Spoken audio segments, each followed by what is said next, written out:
So he was fairly straightforward with his answer there, Graeme. I mean, is this merely a reflection of the current gulf in class and quality right now in Manchester? Yeah, definitely. I mean, City, you have to say, are a fabulous team. They are very much the real deal. Had players missing, makeshift back four. They're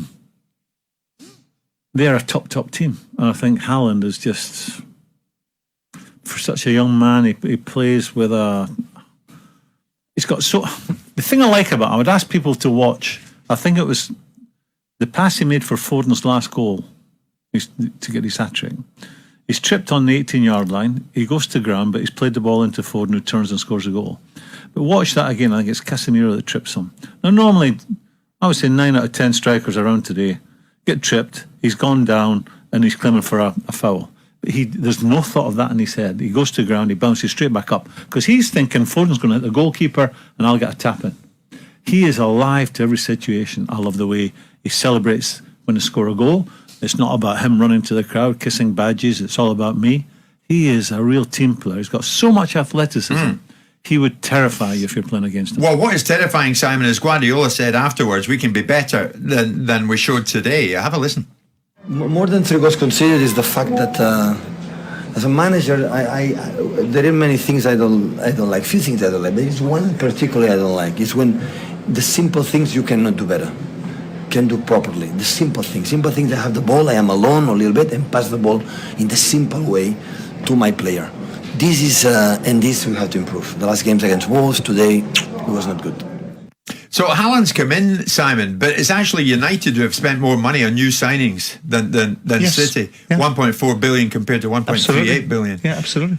I mean, over the duration of the time that's passed since Alex Ferguson's left, there's no doubt about who spent more money. Because it's been regularly established at Manchester United. That's when the argument comes out about the Glazers' contribution. I mean, Manchester City are a very good side, and I don't need to wax lyrical about how good a side they are, but they would like to play Man United every week if that's how Man United are going to play against Man City, because I thought that Man United were very poor, and I very much liked the interview that Ten Hag gave afterwards. I noticed that his suit was fitting him well, but I liked the He's been listening to you. the interview that he gave, because it was very blunt and very honest and very open. And I was going to ask Graeme about Haaland, because it's one thing Haaland being an irresistible force. Somewhere along the line, defenders have got to be immovable objects. At what point do you think defenders are going to start defending a little bit better against this guy? Is it simply because he's so good that they can't defend it? Or is it because they are simply not adjusting themselves to a real live centre-forward that is capable of doing what he's doing? Well, I think he won't have such an easy time every time he plays against Man United going forward. I mean, they were not very good. They couldn't deal with him. But what happens with top players, Simon? Top players, the reason they're top players, you can set out a formation, you can double up on them, you can set traps for them, but they quickly realise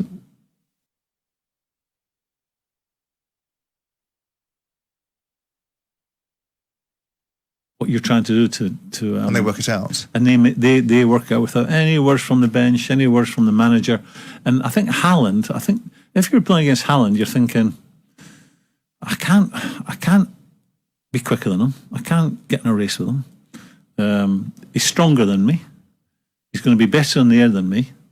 And he's playing in a team that he will get chance after chance after chance. Which is more difficult, to be destructive or creative? Because I always thought to be creative. So I mean, that's why strikers historically go for the most money, get paid the most money. So why can't someone work out the formula to be more destructive and break up the creativity and the output that Haaland is bringing to the game? Well, you're not just stopping him. That's my point. Yeah. That the City have so much of the ball, and they play in your half for most of the game, and he's got. Remember, he's 22 years old. He's 22. Yeah. He's got such clever movement. Yeah, you've got to stop the supply to him, haven't you? What did you think about your darts partner, Jack Grealish? I thought he had a really good first half. I thought he did. I thought he had a really good first half. And I'm still waiting for the invitation, Jack. My choice of restaurant, I choose the wines, and you pick the tab up. So can I just go I think Guardiola would have had a go at his team at the end of the game because they were sloppy. They were sloppy. As good as they were, for most of the game, they were sloppy. To concede 3 goals against that Man United team totally flatters Man United. Absolutely. Man United were not at the races yesterday. And I think it's a mark. I think going back to your very first question, I think it shows the gulf between the two teams in Manchester. Absolutely right. Yeah. But I have to say this, City are a very special team. Normally, when you're making substitutions, you're bringing on an inferior player. I think City, if you take out, well, certainly Haaland comes into it now, De Bruyne is certainly that, and the goalkeeper. I think when you're replacing a player at City now, it's more or less like for like.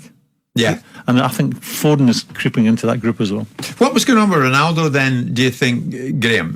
Ronaldo, a lot has been made of the fact he was there, didn't get a kick at it, didn't come off the bench. Roy Keane, as you will know, said that he thinks United are showing disrespect to Ronaldo. I think he should have been let go before the closing of the window. Yeah, I don't see why. I mean, Ronaldo has an argument. He can sit, I've said this to you before, he can sit with any group of players in the history of the game. If they were still alive, he could sit in any room with any of them and say, I think I've been the best player ever. He has an argument for that. Mm-hmm. So the disrespect they're showing him now, I don't see the point in going through the aggravation which they have done and making him stay to not use him. Well, Ten Hag said it would have been disrespectful. It's disrespectful not to use him. Because of everything he's achieved in the game. I don't buy that. It's a bit. I think you're showing more disrespect by not using him, because then you're saying, listen, I'm putting Martial. But Martial came off the bench, but how does Ten Hag square a circle of a group of players when they're winning games, changing the team? We're winning games. I'm building a relationship with the players. We've won games. We're going into this game with a bunch of games won to us. Have they been that impressive? No, they haven't. But what does he do with Marcus Rashford? Marcus Rashford is the future. Marcus Rashford is somebody that clearly needs to be redeveloped and recalibrated because he's lost his way a little bit. You keep giving him a run. If you put Ronaldo in front of him and a winning team that Marcus Rashford has been contributing to, doesn't that hurt the dynamic? I think that, you know as well as I do, time is not your friend in football. You have to be winning games today. It's not about waiting for Marcus Rashford to become the player that most people think he can be. It's not about giving Martial, because of his age, a place in the team in front of Ronaldo. It's about today in football. If you'd been Ten Hag, would you have played Ronaldo? I would have played Ronaldo. From the start? I still think... See, I think that Ronaldo, when they got him, I thought that's a smart move, because they were rudderless. In their dressing room, United were rudderless. There was no young players in that dressing room could say... You said this time last year... Could say, I want to be like him in 10 years' time.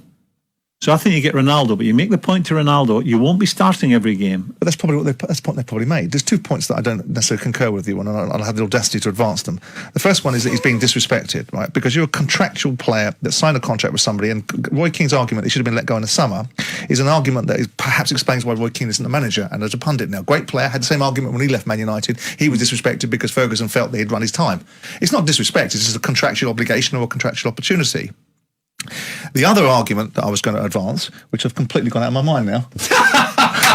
No, my argument was about you talked about Ronaldo playing against superior opposition and finding it difficult when he played against the Man Cities and Liverpools of the world, right? And he wouldn't be as impacted. But what's the choice? So here we are now saying that we should be playing him against Man City, which was the polar opposite of your argument last year. Yeah, but because Martial, he's had more chances.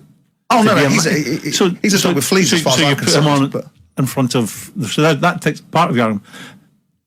Marcus Rashford, when he got into the team as a young player, he's the real deal.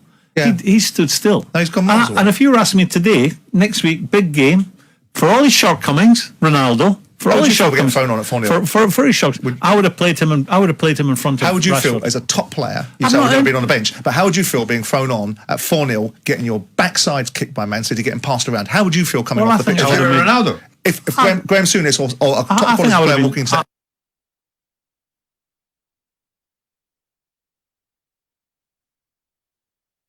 United were so disappointing yesterday.